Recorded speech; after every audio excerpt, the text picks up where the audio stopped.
tinaye mukomana panapo. Lenzo man. Nini ndorida ndomtaura chokwadi Lenzo man zvakatana beto. Vakaenda kwanhubu kurekoda kumare DC kuna DJ vakatanga vasumudza vanhu zvano kurekoda vasingane kuizwa. Iwe sha kwakatangira nokuziva ufanira kwakatangira. Aiwa ngoma irina aiwa ngoma ndakatangira gonya yakafamba sei. Aiwa ngoma ngere mahara ngere kumama ndotangira kumama. Aiwa ngere kumama. Mimi munonzwa sei ngoma renyiri kana mechiteera kuti idisi here yawo takaita sei. Rakadii. Kana zvare mari dzai. Aiwa iwe inzwa aiwa mafani kuna madiri kuna mama ngoma ka muva ngongordzana ngoma dzana dzemashaka dzevasha. Aiwa ati iri ngoma renyiri idisi kairi runodeva kuti ranga richienda kumunhu kairi. Terera songi mafani. Izwa ingoma. But hari idisi. Mukati idisi batiro ari. No paiza panzono pari. Besongi yacho kairi kunetsa. Ndipai. Varoro kunokutunga kuti Bati pachobwadi apa manga mutidhisa amuzedi kuda kubudisa pachena pachokwadi ngoma idhisa ani bati disi riripo waidhisa wenzo munhu akatangira vaakatangira vachirikoda vechirikoda ngoma 100 rand 50 rand vachibisa masong vesa matube izvo zvingoma dzavanadzo ihopo dzaarikodha nema 100 rand mafanzi tiri panapa pana Lenzo man na Sunny Master ndinovadziwa ini ndorati stoba ndorine zvinhu zvakawanda Sunny Master dzinge chida kutaura but unoona chinyi pane namba rakabuda riri kunetsa unozoona sekuti chinyi pane namba rakabuda riri kunetsa revakomana Lenzo man and Beto Vibes.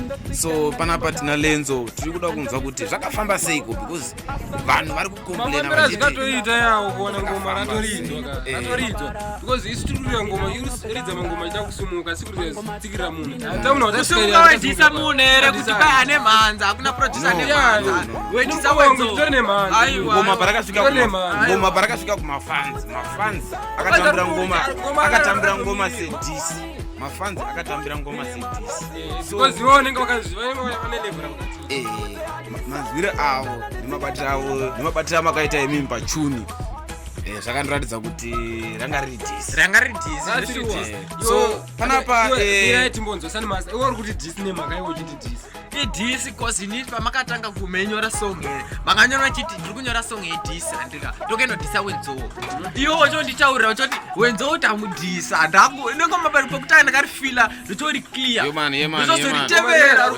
ndochozoriteverera semumwe munhu akarimemba zvaore mari dzaingoma ramutuku dzineriya kwete kugara muchititaura pafesusu panze tokuvharira vakapera kunge zero pafrontline vakungoridza zvigaba vana laini muguva wangu hakuna producer ane mhanza asina mukadzi inini semukuru wekambani vakandidzinga pandakangogura zvinyowani. Yesa ndofunga mazvinzwira but vanhu vari tichada kuita ndiri panapa ngoma idhisi irori ngaribhiswe hakuna ngoma rakadaro pafriday ipapo muchange muchitibata amangwana tokubata ipafriday ipapakuti nyaya yedhisi yakamira seko because iyi song iri kunetsa kutaura chokwadi song iri kunetsa and ichatonetsa song iyo idhisi iroro apa pana kuti imwe sei muchiti munhu akatukwa kungonzwa pamunhu pane pakatuka munhu nyaya yesita munhu inini ndatozviri